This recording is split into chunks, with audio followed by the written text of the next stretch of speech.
Yeah, just coming off a really good win on Sunday. Kind of weird week. Had yesterday off, and I'm gonna be concerned about fatigue for this long stretch of road games. But going into a trip we didn't make last year at Oregon and Oregon State. Oregon. I think are they still ranked? I assume they are. Maybe not. They're whatever top 25 team, and Oregon State who's playing really well right now. So we'll be pushed to our limits. Jamie, go ahead. Hey, Coach. We kind of saw in the last couple of games you started to kind of settle on a rotation of your starters, and then DJ Ryan, Vova, and TJ when he's healthy. Do you kind of have like some guys that you feel like mesh well together? Are there analytics that say that, or is it just kind of finding that group of guys to push out there? No, a little bit of both. I think Ryan and DJ before their absences were kind of the right fit. They're calm. They're easy to play with, unselfish by nature, just kind of good blenders, as you'd say. And then Vova's obviously you need the size and backup. So, in their absence were other guys, and it's just been that way. And so they were hitting there, and so hopefully we're tapping in that. And there's always going to be some rough patches trying to get back to that. But, TJ had emerged, and then again, I've been coaching 28 years and never had the abscessed tooth that knocked the guy out. So we do things that are just kind of, let's hopefully get all this out of the way, the tough luck, tough breaks. But I'd say that, but it's been tough because Jazz and Tony have been good, but just FA emerging at the 4. I think it's easier for us. Even Andre's a good. He's at his most success in the league has come when he's played at the 4 versus Stanford and Arizona, when we've been able to do that and stretch the floor and stuff like that. So we've got a log jam at those forward spots, but that's probably you hit it on the nose. Has the log jam kind of been the result? Kind of been the reason we haven't seen a lot of Tony the last few games? Injury. It's just like it's been tough. He's his guy we counted on.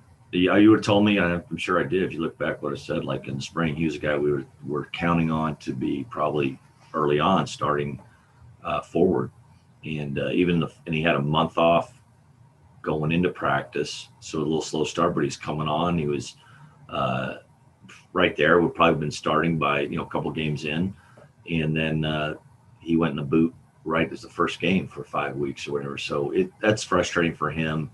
And it's a health thing, and that's tough on your psyche, and just when the heat of conference, it's hard to give guys a lot of minutes, and you get settled on rotation. So it's been tough for him, and because he cares so much about playing.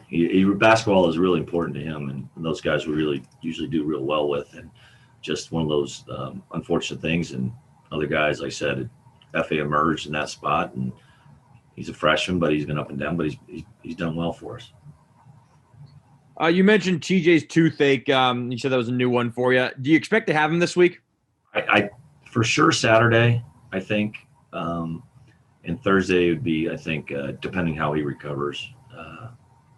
It's more than a toothache. The poor guy. He's literally for a freshman, period. He's one of our toughest guys. He doesn't miss anything. I can't get him out. Can't get him to take a rep off of practice. I can't get him out of the gym. He's an A student. And when he said, "Coach, I can't practice," I looked at our trainer and said, "He's hurt. There's no doubt." And he was hurting. And it stinks because it's like right when I felt like he really broke out at Colorado and kind of got his more of his mojo. Like understand, like, hey, this more clearly defined what his role can be. So hopefully he can get back to that. I think he will, because he's not a guy. When he grasps something, I don't think he's going to let go. Oregon's been on pause the last week. Have you heard anything in regards to the game, or are you guys just going ahead like you're playing? I'm the worst person to ask, because I just really do put the blinders on until I don't like waiting on the 900 phone calls you got to make. Are they playing? Are they not? What's the situation? I don't care until I'm told that we're not playing. Then I'll adjust. But I'm focused on trying to stay in it's just season. Like as a coach, you go in a submarine and you got your schedule and you just you pound it out, and it rattles you. I mean, it's tough. Everyone's dealing with it, but I don't do well with the changes. And I think we got 5 home. I don't even know our schedule. I think we got 5 in a row at home, and got 3, or it's like 5 in 5 in 10 days. I mean, which is probably not smart on any whatever. But I'm just focused on Oregon Thursday. We'll see what happens. So just assuming the game does get played, et cetera, Oregon is kind of, when you look at the roster, they have some similarities to Washington in the fact that they're not all that big. They're obviously a lot more talented, and I think they're a little bit longer. But do you kind of take what you did against UW and try and apply that to Oregon just because of the size, or do you have to kind of approach with a different game plan? I can see where you're getting at, that they're similar. They're more, like you said, they're rangier, longer. They're going to press you. They'll try to turn you over. We got to be good with the ball. We haven't been good with the ball a year. It irks me and bothers me. So we'll try to do the same things that way. I assume that this game's going to be played unless Duarte's still hurt. So he's pretty significant. We haven't seen one of those yet. But again, I think hopefully we can find an advantage inside. But I think their forwards are just so good as far as can play inside and out. Coached against Eric Williams when he was at Duquesne as a freshman. He's really impressive. I'm sure he's only gotten bigger, stronger, and better. The Rutgers transfer is really one of the best players in the league, and Duarte. So they do have a lot of good pieces there. Awesome. Thanks, Coach. Best of luck this week. Thanks. Any other questions? Theo, go ahead.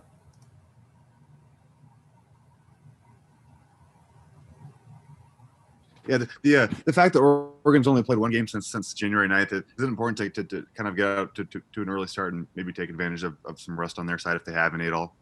Yeah, believe it or not, you'll believe this, Theo. We have an assistant on our staff that's done the analytics on what, depending on how many days you're off and how that's going to impact you. And what'd you say, the 9th? Yeah, they're in that funky spot. Yeah, like there's some almost like if it's a 10-day break, you're almost advantage that team that's on a 10-day break, because your body gets refreshed a little bit and that. But once it goes over 14 days, it's a little more disadvantage. But I mean, we got to just play them. We'll see what happens. But that won't be, once the ball goes up, you won't be thinking about it. Yeah, they also have a pretty veteran team. Do they remind you at all of Colorado with their experience and how much game experience they have on the court there? Yeah, they got game. They haven't played as much together. That's the uniqueness of Colorado, is they've got guys that played together for a long time, and one constant being McKinley Wright. And Oregon was more that way last year with Pritchard. Like, you had a 4-year starter, or actually didn't start that much as a freshman, but All-American caliber player, NBA point guard, and that solves a lot of problems. And now they got Hardy, who's a transfer from UNLV, and he's good, but it's not the same. He just doesn't have that rapport with everyone. And you can see how much like Duarte has really improved, and I expect him to. He's kind of like Isaac since he was a junior college player, had a really good year, and he's made another jump there. But they are experienced as far as knowing how to play. And that's the advantage of getting guys that are grad transfers. They had success. There's not that. They're not doubting themselves on whether they can play or not. They got a bunch of guys that played a lot, scored a lot. Not a big deal for them to play, and that's it. We'd like to get there someday and get old. Has Oregon State changed at all since you guys saw them? It feels like about 2 months ago now that you saw Oregon State and beginning of Pac-12 play, I guess. Yeah, no, I think they're really improved. I think it seems like a million years ago that we played them, and we were fortunate to get that one. And I think Coach Tinkle on the way out said it was like they were tougher than us. And I didn't feel that. I think they're really tough. I think they're really physically strong. And I think the biggest adjustment they made is some of their younger players emerging, but also going smaller with, I don't know how to say his name, Altish, the transfer from Nichols, playing him more as a power forward, that long, rangy, gets on every rebound.